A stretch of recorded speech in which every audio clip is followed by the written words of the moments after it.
Hey guys, I am here with an interview. We're going to be talking to Dr. Jade Teta. He is the co-founder of Metabolic Effect, a fitness lifestyle company, as well as a naturopathic physician. And we are going to be talking about how Dr. Teta trains, if he trains with his clients, if they're competitors, and how he works with his clients at his clinic. So, Jade, do you just want to tell us a little bit about your background and maybe about your education so we can understand? Yeah, sure.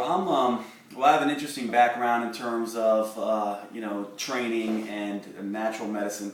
I have my undergraduate degree is in biochemistry, and my graduate degree is I'm a naturopathic physician. So that's not a well-known designation by a lot of people, but essentially what a naturopathic physician is a primary care physician, a family doctor who specializes in alternative and complementary approaches to health. And so really I'm an integrative physician using alternative and lifestyle medicines, really. And then, my background also is I've been personal training since I was 15 years old, so, lots and lots of years now. I'm just getting ready to turn 38, so you can do the math. And throughout that time, I've done everything from bodybuilding, training with athletes, but lately in the last, 10 to 15 years or so, I've specialized almost 100% in fat loss, and that has to do with both very obese clients, but also the clients who are looking for 10 to 20 pound weight loss, and then also those people who are already fit and lean, but are looking to really get on stage and do those kind of things as well to get the leanest physiques possible. So that's my specialty nowadays, and hopefully that gives you a little bit of a background on me. So, would you say that the clients that you work with the most are kind of like just the general kind of, person who wants to lose 15 or 20 pounds? And how would you work with them versus working with maybe a competitor? Yeah, definitely. I mean, the average person I work with in my clinic, these are everyday people. These are people who are looking to, really 15 to 20 pound weight loss. Probably 90% of who I work with are very obese, and those people who are looking for 10 to 15 pound weight loss. And it is different. It is very different, and this is a key point I think trainers and people who are looking for body change need to understand, because in our industry there's lots of different people who have different specialties and they're very good at what they do. But my advice to those looking for fat loss in particular, and we're not talking about competitors yet, but just the general population looking for fat loss, really you don't want to be going to people who work with athletes or who work with celebrity, people who are, nice and fit and things like that, because they may not really quite get how to work with an overweight or obese person. And then of course when you're working with people who are going from that lean place already and trying to get show ready, that's a whole different approach. And so I would treat them different. There's a key difference between attaining fat loss and maintaining fat loss. So that's the first thing that people need to understand. There's a different way to train someone who's already reached their goals, gotten there, and wants to keep that, versus getting there and being in tip-top shape. For those who are just your general, everyday, average fat loss seekers who are not looking to get on stage, these people usually what we try to do is we try to find a situation where we can give them a diet that is fairly balanced, higher in protein than what they're probably used to, pretty high in vegetables and things like that, but also keeps the carbohydrates in to stabilize energy and cravings and things like that as well. And a mix of workouts, weight training mainly, but sprinkled in cardiovascular exercise and interval training and stuff like that as well. When you're talking about competitors, the whole thing really begins to switch, because the carbohydrate tipping point is what I call it, that amount of carbohydrate that they need to train really intensely, but also to keep their body from gaining fat. It's very tailored from one person to the next. And so when you start looking at these competitors, it starts to get very specific in terms of how much carbohydrate they need to both keep the muscle mass on them, but also help burn fat. It's a key point here. Carbohydrates elicit insulin, which everyone says, oh, it's a big fat, storing hormone, but it's also a muscle building hormone. So you have to learn to use the carbohydrates. The carbohydrate tipping point has a lot to do with carb type, carb amount, and carb timing. And so that becomes key when you're dealing with competitors. And then when you get into, really the training of a competitor, the exercise intensity and duration and amount frequency goes up from a traditional kind of fat loss seeker. Really, I'm all about trying to find the least amount of exercise you can do to get the result. But when you are looking at someone who's trying to get on stage, oftentimes the exercise frequency goes up as well as the intensity. but you don't want to burn these people out either. So hopefully that's a long-winded way of kind of saying that it is different. There are two different approaches, and it really has to do with being a little more strict on exercise and diet with these competitors. They don't have the same leeway as just the everyday fat seeker. So what do you think about, like, there's a lot of different coaches who train girls and guys to compete, and everyone has a little bit different take on the whole cardio issue. And, a lot of these competitors are doing cardio sessions 2-3 times a day. Others are doing very short, intense exercise. Where do you kind of stand on that? If you had someone who came to you as about 20% body fat, 12 weeks out from a show. Right. Well, first of all, let me say this. I really respect all other people who do this work. And I think that ultimately we all kind of get into this thing where we can hate on other individuals and say, oh, they're doing things wrong or they're not doing it the right way. I do it the best. I really don't believe that. I really think that really it comes down to clinical experience. So what works for one coach may or may not work for another coach. And that's one thing you see. So I always just go based on my clinical experience. And the major difference is I don't really get into this whole thing about, what someone else is doing or what the research says and things like that. I more, pay attention to that stuff, but I more do what clinically works for me. And what really clinically works for me is that I really believe and have seen clinically that those who are doing lots and lots and lots of cardiovascular exercise put themselves into a little bit of dysfunction later on. In other words, you can certainly burn up a lot of fat with cardio, but it really makes it much more difficult for you to hold on to your muscle. And so when we're talking about body change, what we're really talking about is everything we can possibly do to hang on to muscle, but avoid, burning muscle and really ramp up, fat loss. That's what we're really trying to do, and it's really about efficiency when you think about it from that point of view. So when I think about competitors, I really try to move them to weight training mainly, really move them away if possible, and it's not possible with everyone because everyone's different, but move them away from so much cardio and being so reliant on hours and hours of cardio every day, and move them to what I call, more metabolic conditioning and a marriage of metabolic conditioning with physique training. And here's the thing, in the strength and conditioning world, you have a lot of guys, all they want to do is metabolic conditioning, which is a big mistake if you're training someone who's trying to maximize their physique. So what I do is I take the cardio that most women and guys are doing in the physique world, and I turn that into more like weight training based cardio. Circuits with lightweight, high intensity, almost like interval training with weights. That becomes the cardio, and that is married to, more of the high intensity physique development, standard bodybuilding type workouts.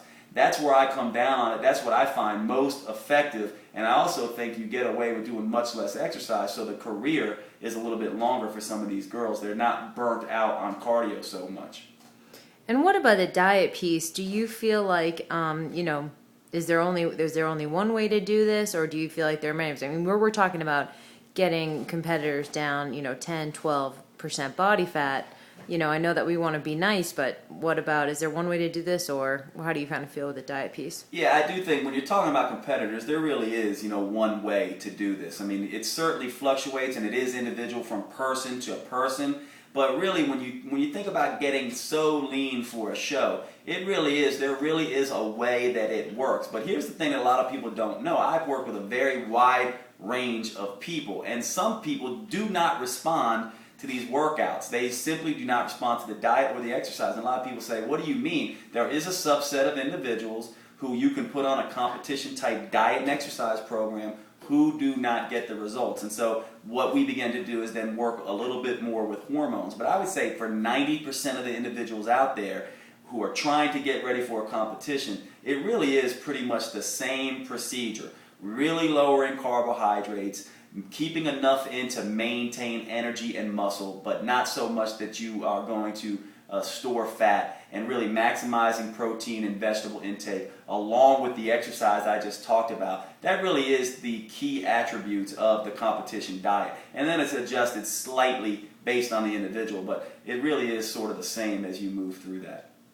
Now, how is that healthy? I mean, we get a lot of people say competition diet just, can't be healthy. It's not healthy. What's the deal with that? Yeah, I mean, this is a myth that simply just will not go away. It absolutely, we do blood labs all the time on people who go through competition prep, it is absolutely healthy. These girls and guys come from a place where they probably are the healthiest they've ever been in their lives. I think it gets a bad rap because people think all these people are on drugs or they're taking all this, stuff that's somehow clogging up their liver and all this kind of stuff. It's absolutely not the case. These people are very, very healthy. Now, we certainly can debate about the last couple weeks leading up to the show where there's excessive dehydration and carbohydrate cutting and things like that. But even that, when you consider that most people are sitting home on the weekends gorging on pizza and cake, and we don't seem to have a problem with that as being unhealthy, and these individuals are simply, having a little less water and a little less carbohydrate for about a week period before their show, it's far more healthy from start to finish than it is for the average American who are sitting at home eating pizza, beer, and burgers every single weekend. So this idea that it's somehow unhealthy is really unfounded. It's just not the case. We don't see that at all. And what about like after the show? What would you, is this sustainable, or what would you do for after the show for competitors so that they, stay sane? Yeah, this is key because this really comes to, really a lot of the psychological aspects of the work that we do. The diet, the exercise, is fine and people can respond to that. But what happens is there seems to be a certain subset of individual who is looking and has this goal, like I want to be in the best shape in my life for whatever reason, and there's all different reasons for that. But then once they reach that goal, they kind of lose their purpose, or they kind of lose what they're doing, and they lose their way. And with those individuals, and they certainly do exist, I would say it's not a minority, but it's also not a huge amount of individuals either. But it is these people who really need to understand that their purpose for doing this has to be much, much bigger, in my opinion, than just getting on stage and looking good. It needs to be something that they marry to a much larger purpose. And then that will drive the ability to sustain this exercise and dietary habits that they develop, which are very healthy habits during the contest phase. But if you don't have that mindset right, if you're doing this for the wrong reasons, or you haven't thought about what your true purpose is, there is a danger when you get to the end of that competition to turn around and to be in a depressed mode, or to lose your focus, or to feel like all of a sudden, because you don't have, ripped abs and you're not, 10% body fat or 6% or 4% body fat, that you're somehow less of an individual. And that is where I really see the major issue. I really think that people who are doing this, especially on the competition end of things, really need to think long and hard about, maximizing and focusing on their sense of security and self and purpose. Because if you are not solid in those things, you really can run into difficulties after. So last question, what would you recommend for, a competitor or someone who wanted to kind of make this a lifestyle and wanted to compete in 4 or 5, 10 shows a year? Is that possible to do that safely, and how do you do that? I think it absolutely is possible to do it safely. I do think that it takes a very special person in the mind to be able to do that. So, it really is, again, if you're someone whose purpose is to inspire and to motivate and to live a very healthy lifestyle, and you want to live this for you, to inspire the people around you and to motivate the people around you, and you're committed to this year in and year out, and this is just the way you live, then I think it can be a very healthy thing and be a very life-changing thing, not just for you, but for everyone around you. However, if you're one of these people who is one of these yo-yo type people who constantly is on again, off again, on again, off again, and when you're on you feel great, and when you're off you feel miserable and you're depressed, then there's something else going on there that you really need to work on. It's not an issue of how good you look, it's an issue of your psychology. And look, we all have dysfunction. There's not a human on the planet that doesn't have some kind of lesson or psychological dysfunction that they need to work on. But I think what happens is, if you're one of these people who is using body